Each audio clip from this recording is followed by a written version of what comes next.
O que é que significa fato? A vida da imprensa, a vida da informação gira em torno de fato. Quer dizer, fato. Eu queria agradecer a Sônia e ao Tércio por terem me convidado mais uma vez. Fico feliz e vou fazer o que eu faço toda vez, que é dar uma nota de rodapé, que é sobre etimologia das palavras que em grego significam fato. Mas antes de falar de etimologia, eu me lembrei, tem um dos fragmentos do Heráclito, né, que era um dos pensadores pré-socráticos, que diz o seguinte: a pitonisa de Delfos não mostra nem esconde, dá sinais. É um pouco como eu entendo também a etimologia. Ela não mostra nem esconde necessariamente, mas dá sinais que ajudam a gente a entender, enfim, os fatos, a realidade. Bom, eu vou falar, então, vou partir...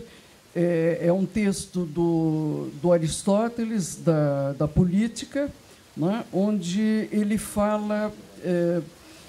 enfim, diversos assuntos, mas onde ele aponta 3 palavras que a gente traduz por fato. Né? Então, começando aqui. A primeira é gégonos. Né? Eu vou ler para ficar mais preciso. Né? Gégonos, que é o perfeito do indicativo do verbo gignomai, que se traduz por vir a ser, tornar-se, nascer, produzir, acontecer. Né? Esse particípio perfeito dá, então, acontecido. Né? É o fato, então, como um acontecimento. Né? Depois, a gente tem... Bom, é dessa mesma raiz a palavra genos, que quer dizer origem, nascimento, e também a descendência, né? E a palavra gênesis, né? Gênesis, que é princípio, origem, ação, a vir a ser, né? Ação de vir a ser. Bom, depois a gente tem também a palavra que a gente pode traduzir por fato, que vem da raiz da palavra ergon. Né? Ergon, em geral, a gente traduz por obra, trabalho.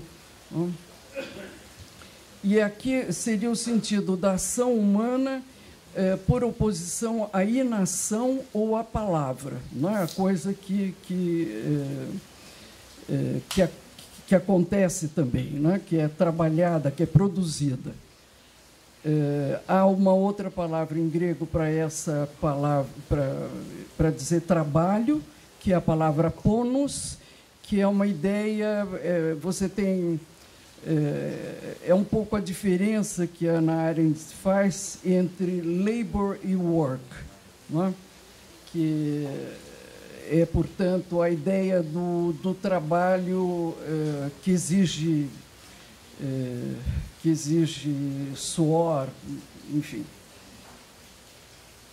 Bom, também curiosamente, é dessa raiz também, da raiz de ergon, a palavra orgia, que quer dizer agitação interior. Que curioso, né? É um trabalho a mais. Bom, e depois, então, aí seria, então, o gégono seria a ideia de fato como acontecimento, ergon, fato como trabalho, né? Resultado do trabalho, e tem a palavra aletheia, que normalmente a gente traduz por verdade, né? Nas línguas modernas, né? E ela se coloca em oposição a erro ou mentira. E também se traduz por realidade, por oposição à falsa aparência. O A que a gente tem, o alfa, né, que a gente tem na palavra aletheia, é o alfa privativo, que a gente chama. Então, ele nega o que vem depois, né? O que vem depois é o esquecimento. Lete é, inclusive, um dos nomes de um rio do Hades, né? Lete é o esquecimento. A aletheia seria o não esquecimento. Isso é uma etimologia proposta pelo Heidegger, né? Que é muito discutida, contestada, mas é muito interessante, né? Bom, então, daí a ideia seria que seria o não esquecimento, como se houvesse uma coisa que está latente, que existe sempre, que pode ou não vir à tona. Isso seria a verdade, não é? Então, a gente tem aqui essas 3 palavras que são citadas pelo Aristóteles, não é? Que o fato como trabalho, como ergon, o fato como verdade, não é? Que é a aletheia, e o fato como gegonos, não é? Que é como acontecimento, não é? Eu não tinha preparado a etimologia da palavra do latim, né, que em português vem direto do latim, mas eu vou pedir licença para ler o que você escreveu a respeito no seu livro, que, aliás, é excelente, claríssimo, maravilhoso. Bom, então, a palavra fato em sua origem latina. O sentido de fato como coisa real lembra a palavra latina res, né? Que quer dizer coisa, mas há uma distinção lógica entre res, ou coisa, e fato, da qual não devemos descuidar. A coisa se define por meio de contornos espaciais, a coisa ocupa um lugar no espaço, enquanto que fato se define prioritariamente por seus contornos temporais, isto é, o fato tem o seu lugar no tempo, sendo um evento que acontece e gera efeitos, mas não perdura em si mesmo como a coisa corpórea. E aí, enfim, por diante, tem mais observações aqui. Bom, são essas, então, as etimologias que eu trouxe para vocês. E eu me lembrei de contar, enfim, de lembrar, porque todo mundo conhece, o mito do Canto das Sereias, né? Que acho que cabe bem aqui. Vocês sabem, a história é o Odisseu, que está voltando de Troia, né? Ele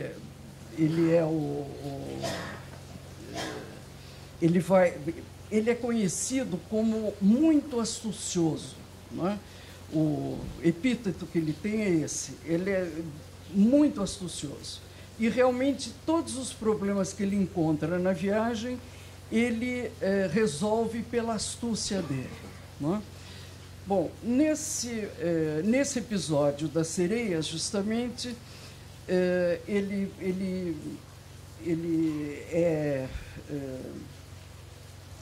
a Circe, né, diz a ele que durante a viagem que ele vai fazer, ele vai se encontrar com as sereias, que têm um canto maravilhoso e muito prazeroso, né, e que ele deve se precaver, né, de não cair nessa história, porque todos os que ouvem a voz da sereia morrem, não é? Bom, então ele chega nesse lugar onde estão as sereias. A hora que está chegando... Bom, daí a astúcia qual é?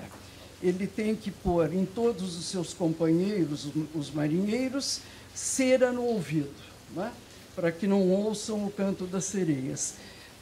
E ele, que quer ouvir, não é? Ele deve ser amarrado no mastro do navio, e por mais que ele peça para ser desamarrado, que os companheiros devem amarrá-lo ainda mais, não é? Claro, para não morrer. Bom, então isso acontece quando o navio está chegando perto da ilha onde estão as sereias. Vocês sabem que nesse período a sereia era vista, era um ser híbrido como a gente conhece até hoje, mas era híbrido de corpo de pássaro, não é? É rosto de mulher, corpo de pássaro e voz divina, não é? Então é um ser que participa de 3 naturezas diferentes, não é? Portanto tem muito poder. Então a hora que chega o navio dá uma calma impressionante, os ventos não sopram mais, e o navio dele passa bem devagar, ele ouve tudo o que elas dizem, não é? Bom, ele sobrevive, obviamente, porque ele estava amarrado. Agora, o que é interessante, aí, em geral, esse episódio é visto do ponto de vista da astúcia, né, que é empregada para ele não morrer, né? Mas é interessante, aí a gente vê que serve para a gente hoje, elas estão ligadas, portanto, ao prazer e à morte, né? O canto delas, né? Tem um aspecto também meio anestesiador, né?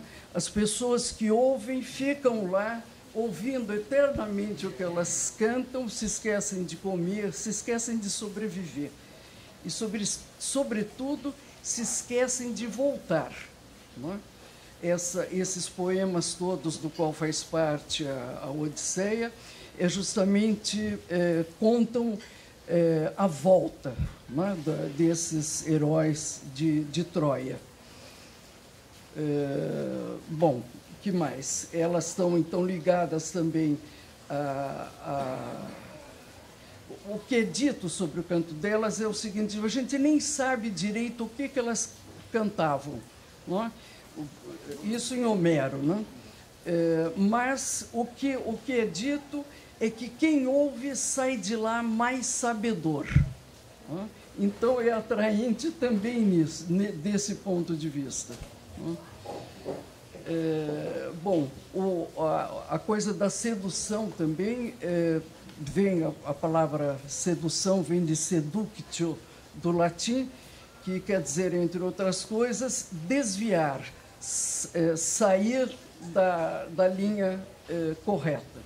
Então, quer dizer, Odisseu estava aí numa situação que se ele ficasse, ele acabaria esquecendo quem era a família dele, quem era a polis dele, e qual era o país dele. Então, ele perderia a sua identidade, não é?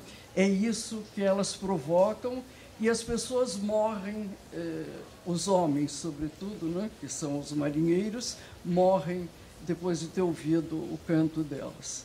Bom, acho que tem diversos paralelos aí que a gente pode pensar, né, com o nosso tema aqui. Muito obrigado. Muito obrigado, Ney. Bom, essa é uma apresentação informativa, nós não vamos discutir isso, mas vamos absorver isso subsequentemente, refletindo em cada uma das apresentações que vão se seguir.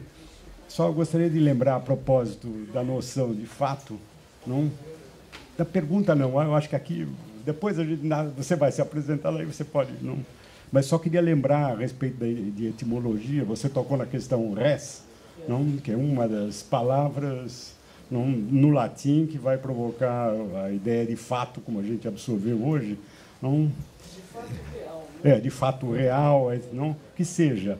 Mas uma coisa interessante é que em algumas, ou talvez em todas, não sei, línguas neolatinas, não, ficou a palavra res.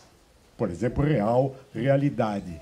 Mas a palavra que traduz, por exemplo, em português, res, é coisa. Em francês é chose, não? E assim por diante. E especulando um pouquinho de onde é que vem coisa, de onde é que vem chose, a palavra tem uma origem jurídica. Causa. A causa que é decidida vira res. Isso é muito interessante para nós que discutimos aqui e olhamos a relação com o Poder Judiciário. Bom, vamos prosseguir? Não? Ok? O próximo. Hã?